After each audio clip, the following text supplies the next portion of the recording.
हमने 5th chapter के अंदर Boyle's law, Charles law, Avogadro's law सब पढ़ा है, जिसके अंदर बॉयल्स लॉ के अंदर हमने क्या पढ़ा है कि हमारा जो प्रेशर होता है वो इन्वर्सली प्रोपोर्शनल होता है वॉल्यूम के किसके ऊपर, कांस्टेंट टेम्परेचर के ऊपर। ठीक है, उसके बाद जो हमारा चार्ल्स लॉ होता है वो क्या कहता है कि वॉल्यूम डायरेक्टली प्रोपोर्शनल होती है टेम्परेचर के किसके ऊपर, कांस्टेंट प्रेशर के ऊपर। ठीक है, तो देखिए हमारे पास है अब नेक्स्ट हमारा आइडियल गैस इक्वेशन। ठीक है, आइडियल गैस इक्वेशन क्या होती है, जहाँ पे हमें साइमल्टेनियस इफेक्ट मिलता है, प्रेशर और टेम्परेचर का गैस के वॉल्यूम के ऊपर साइमल्टेनियस इफेक्ट होता है, वो ही क्या कहलाती है, हमारी आइडियल गैस इक्वेशन कहलाती है, या फिर उसे क्या बोलते हैं, इक्वेशन ऑफ स्टेट है किसी आइडियल गैस के लिए। ठीक है, तो देखो वो इक्वेशन जिसमें साइमल्टेनियस इफेक्ट होता है प्रेशर और टेम्परेचर का किसके ऊपर, गैस के वॉल्यूम के ऊपर, वो ही क्या कहलाती है, हमारी आइडियल गैस इक्वेशन। यानी कि अभी तक जो हम अलग अलग पढ़ रहे थे, अब हमें कैसे पढ़ना है, उन्हें कंबाइन करके पढ़ना है। ठीक है,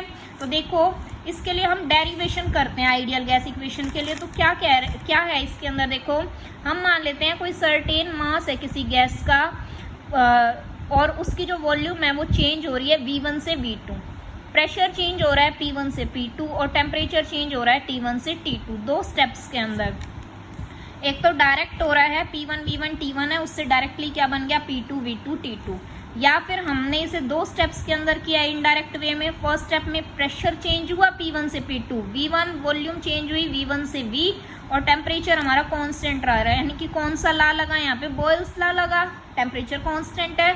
स्टेप 2 के अंदर हमने क्या किया, प्रेशर हमारा सेम रहा, वॉल्यूम V से चेंज हो गई V2 और टेम्परेचर चेंज हो गया T1 से T2। तो अगर प्रेशर कांस्टेंट रहता है तो हमारा कौन सा लॉ हो जाता है, चार्ल्स लॉ हो जाता है। ठीक है, तो देख स्टेप नंबर फर्स्ट के बारे में अगर जानते हैं तो क्या है, सबसे पहले सपोज करते हैं कि जो वॉल्यूम होता है किसी given mass of A gas का वो चेंज हो रहा है V1 से V, यही हो रहा है यहाँ पे, और जब प्रेशर चेंज हो रहा है कहाँ, P1 से P2 और टेम्परेचर क्या है हमारा कांस्टेंट है। तो अभी मैंने आपको कहा है कि ये हमारा कौन सा लॉ होता है, बॉयल्स लॉ होता है। बॉयल्स लॉ क्या कहता है हमें कि P1 multiply by V1 equal to P2 multiply by V2। तो हमारा इनिशियली प्रेशर P1 है, इनिशियली वॉल्यूम V1 है, फाइनल प्रेशर P2 है, और जो वॉल्यूम है चेंज होने पे वो कितनी आ रही है हमारी, स्मॉल v आ रही है।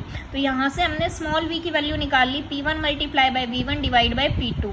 इसे क्या मान लिया हमने, इक्वेशन नंबर फर्स्ट मान लिया है। ठीक है, अब जो हमारा स्टेप नंबर सेकंड है, स्टेप नंबर सेकंड के अंदर देखिए हम क्या कर रहे हैं, यहाँ पे हम सपोज करते हैं कि वॉल्यूम V जो है स्मॉल v वो चेंज किसके अंदर हो रहा है, V2 के अंदर हो रहा है। ठीक है, वो किसके अंदर चेंज हो रहा है, V2 के अंदर हो रहा है, और जब टेम्परेचर है वो किस में चेंज हो रहा है, T1 से T2 के अंदर हो रहा है, और हमने प्रेशर को क्या मान रखा है, यहाँ पे कांस्टेंट मान रखा है। चार्ल्स लॉ हमारे पास क्या कहता है कि V1 by T1 equal to V2 by T2। तो यहाँ पे V1 जो है हमारा, ठीक है, इनिशियली वॉल्यूम यहाँ पे क्या है, स्मॉल v है, divide by T1 equal to final volume देखिए कितनी है, कैपिटल V2, और ये क्या है हमारा T2। तो यहाँ से हमारे पास V2 आ गया, V multiply by T2 by T1। अब देखो इक्वेशन नंबर फर्स्ट में हमने स्मॉल v की वैल्यू कैलकुलेट करी थी, तो हमें क्या करना है, हमें सब्सटीट्यूट कर देंगे किसकी वैल्यू, v की वैल्यू इक्वेशन फर्स्ट से किसके अंदर, इक्वेशन सेकंड के अंदर। ठीक है, जैसे ही हम ऐसा करते हैं तो देखिए हमारे पास क्या आ जाता है, V2 किसके इक्वल आ जाता है, P1 multiply by V1 divide by P2 into T2 by T1। ठीक है, अगर P1 into V1 divide by T1 यहाँ रहता है और P2 को हम यहाँ ले जाते हैं, V2 से मल्टीप्लाई कर देते हैं और T2 हमारा नीचे रहता है। ठीक है, तो ये हमारी कौन सी इक्वेशन आ जाती है, इक्वेशन नंबर थर्ड आ जाती है। ठीक है, P1 V1 divide by T1 equal to P2 V2 divide by T2। ठीक है, बॉयल्स लॉ में हमारे पास इक्वेशन थी P1 V1 equal to P2 V2, देखो सिर्फ इतनी इक्वेशन थी हमारे पास। ठीक है, और हमारे पास जो चार्ल्स लॉ था उसमें क्या था, V1 by T1 equal to V2 by T2। अब ये सारी इक्वेशंस क्या हो चुकी हैं, कंबाइन हो चुकी हैं। तो यहाँ से ये इक्वेशन है, ये क्या इंप्लाई कर रही है कि P multiply by V by T किसके बराबर है, कांस्टेंट के बराबर है, और उस कांस्टेंट को क्या सपोज कर लिया हमने, K सपोज कर लिया। ठीक है, तो देखिए जो वैल्यू होती है कांस्टेंट K की वो किसके ऊपर डिपेंड करती है, वो डिपेंड करती है कि गैस की अमाउंट जो हमने ली है। ठीक है, अगर n हमारे नंबर ऑफ मोल्स हैं गैस के, तो हम क्या कहते हैं कि जो हमारा K कांस्टेंट होता है वो डायरेक्टली प्रोपोर्शनल होता है n के। डायरेक्टली प्रोपोर्शनलिटी का साइन हटाने के लिए हमने एक कांस्टेंट लगाया है, और वो कांस्टेंट क्या है हमारा r है। r क्या है हमारा, कांस्टेंट ऑफ प्रोपोर्शनलिटी है। अब हम K की वैल्यू को सब्सटीट्यूट करते हैं इक्वेशन थर्ड के अंदर, तो हमें क्या मिलता है पीवी बाई टी किसके इक्वल मिलता है, एनआर के इक्वल मिलता है। तो यहाँ से हम क्या कह सकते हैं कि पीवी किसके इक्वल है, एनआर टी के इक्वल है। ठीक है, हम क्या कह सकते हैं कि पीवी किसके इक्वल है, एनआर टी के इक्वल है।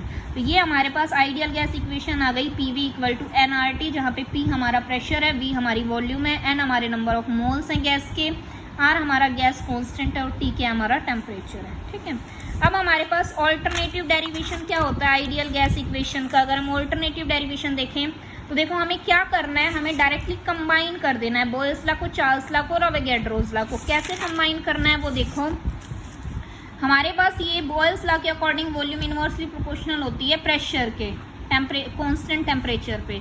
चार्ल्स लॉ के अकॉर्डिंग वॉल्यूम डायरेक्टली प्रोपोर्शनल होती है टेम्परेचर के कांस्टेंट प्रेशर पे, और अवोगाड्रोस लॉ के अकॉर्डिंग वॉल्यूम डायरेक्टली प्रोपोर्शनल होती है नंबर ऑफ मोल्स के कांस्टेंट टेम्परेचर और प्रेशर पे।